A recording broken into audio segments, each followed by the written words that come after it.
Assalamualaikum warahmatullahi wabarakatuh. Selamat pagi, selamat siang, selamat sore, dan selamat malam dimanapun Bapak berada. Pertama-tama izinkan kami dari kelompok 17 mata kuliah analisis visualisasi data teori untuk mempresentasikan tugas akhir atau tugas UAS kami.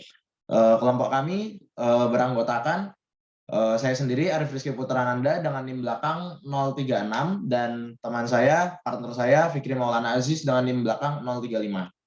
Bisa lanjut, Fikri? Nah, untuk daftar isi yang pertama kita akan bahas latar belakang dari latar belakang dari percobaan, tujuan, kemudian metodologi, data dan pembahasan, dan terakhir kesimpulan. Lanjut. Oke, berikutnya latar belakang. Jadi teknik klasifikasi berbasis pembelajaran mesin memberikan dukungan untuk proses pengambilan keputusan di banyak bidang perawatan kesehatan, termasuk diagnosis, prognosis, screening, dan semacamnya. Nah, pemilihan fitur diharapkan dapat meningkatkan kinerja klasifikasi, terutama dalam situasi yang ditandai dengan data yang memiliki dimensi tinggi, karena data medis itu dimensi dan volumenya itu tinggi. Jadi diharapkan penggunaan fitur selection ini dapat meningkatkan efektivitas dan efisiensi dari classifier, terutama pada percobaan kali ini menggunakan random forest classifier untuk mendiagnosis penyakit getah bening. Bisa lanjut, Fikri? Nah, untuk tujuannya adalah untuk melakukan pengklasifikasian kelas target penyakit limfotik dan mengidentifikasi keefektifan random forest classifier yang digabungkan dengan fitur selection, yakni genetic algorithm dalam pengklasifikasian data medis penyakit limfotik tadi, di mana data medis itu didapatkan dari hasil ekstraksi teknik limfografi yang didapatkan dari database website University Medical Center Institute of Oncology Ljubljana, Yugoslavia. Lanjut. Nah, untuk metodologi di sini kami dalam penelitian ini, dalam percobaan ini kami hal yang pertama kami lakukan adalah mengambil datasetnya, kemudian melakukan fitur selection menggunakan genetic algorithm dan meload dan menyiapkan data serta variabel apa saja yang dibutuhkan setelah melewati fitur selection tadi. Nah, kemudian melakukan klasifikasi menggunakan random forest dan visualisasi output atau visualisasi hasil klasifikasi berdasarkan random forest tadi. Lanjut.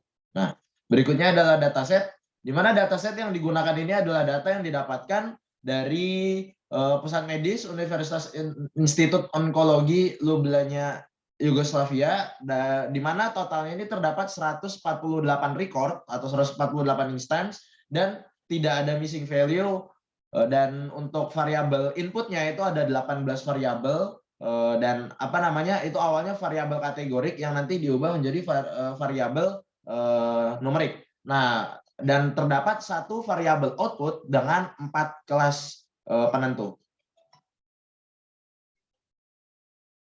Nah, ini adalah variabel yang dimaksud. Terdapat nomor itu ada atribut number 1 sampai 18 itu adalah atribut inputnya, sedangkan 19 itu adalah target kelasnya. Jadi target kelasnya itu tadi seperti yang sudah dibilang terdapat 4 kelas, ada normal, ada metastasis, malignant lymph, sama fibrosis. Nah, di sebelumnya itu yang di awal itu masih menggunakan kategorikal, maksudnya kelas data itu masih kategorikal, dan waktu mau diproses itu diubah menjadi numerikal di sebelah kanan.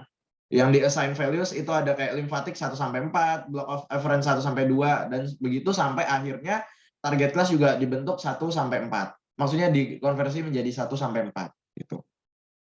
Lanjut, Fikri. Baik, untuk uji coba akan dijelaskan oleh teman saya. Baik, di sini kami akan mempresentasikan hasil uji coba random forest classifier yang telah kami lakukan. Untuk tool yang kami gunakan itu kami menggunakan software dan bahasa pemrograman MATLAB. Pada bagian atas ini kami meload data terlebih dahulu, setelah itu kami menyiapkan area kosong dan kami menentukan besarnya data testing, yang dimana di sini sebesar 0,2 atau 20%, yang artinya besar data training itu adalah sebanyak 80%. Lanjut di sini merupakan iterasi terhadap algoritma random forest classification, yang mana di sini bisa dilihat kami mengambil kolom ketiga 11, 12, 14, 15, dan 16 itu sebagai kolom input atau kolom fiturnya, dan kolom pertama itu sebagai kolom outputnya atau variabel targetnya. Setelah itu di bagian kanan ini kami melakukan visualisasi menggunakan scatter plot, confusion matrix, dan decision tree. Baik, di sini ada confusion matrix. Confusion matrix itu sendiri untuk melihat keakurasi dan terhadap prediksi dan nilai yang outputnya nanti. Seperti yang dilihat di sini, terdapat akurasi itu 93,1%, di mana pada kotak true positif itu ada 14 nilai, true negatif ada 1 nilai, false positif ada 1 nilai, dan false negatif ada 13 nilai, yang berarti hanya sedikit sekali decision tree atau predicted class yang salah dari random forest ini. Selanjutnya ada scatter plot yang merupakan korelasi antara iterasi dan akurasi.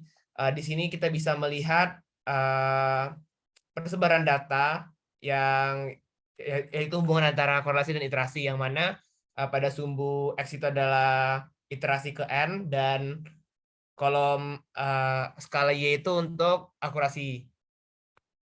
Selanjutnya ada random forest di MATLAB yang merupakan decision tree atau output terakhirnya. Seperti dilihat di sini, kita bisa menentukan hasil akhirnya itu dengan melihat variabel-variabel sebelumnya. Seperti di sini X4 itu berarti variabel keempat yang diinput. Jika variabel keempat itu yang diinput tadi kurang dari 3,5, maka akan beralih ke kiri. Jika variabel X1 atau variabel pertama yang diinput tadi lebih dari 1,5, maka akan kanan, dan seterusnya sampai menemukan output target kelasnya yang sudah ditentukan. Klasifikasi random forest ini memiliki output akhir berupa decision tree yang telah ditampilkan tadi, yang digunakan salah satunya untuk menentukan hasil akhir atau variabel targetnya. Dengan akurasi hingga 93,1%, klasifikasi random forest pada penelitian ini memiliki persentase yang sangat besar dalam memprediksi variabel targetnya atau variabel outputnya. Akurasi yang mencapai 93% ini dapat dilihat detailnya pada confusion matrix yang sudah dilihatkan tadi.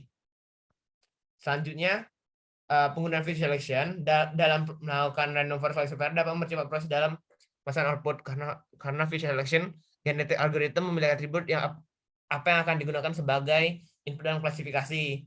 Hasil dari visualization genetic algorithm tadi adalah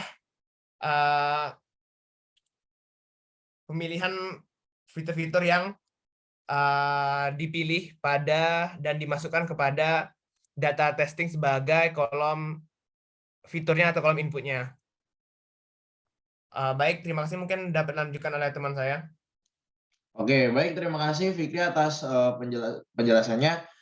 Sekian dari kami kelompok 17, kurang lebihnya mohon maaf. Wassalamualaikum warahmatullahi wabarakatuh.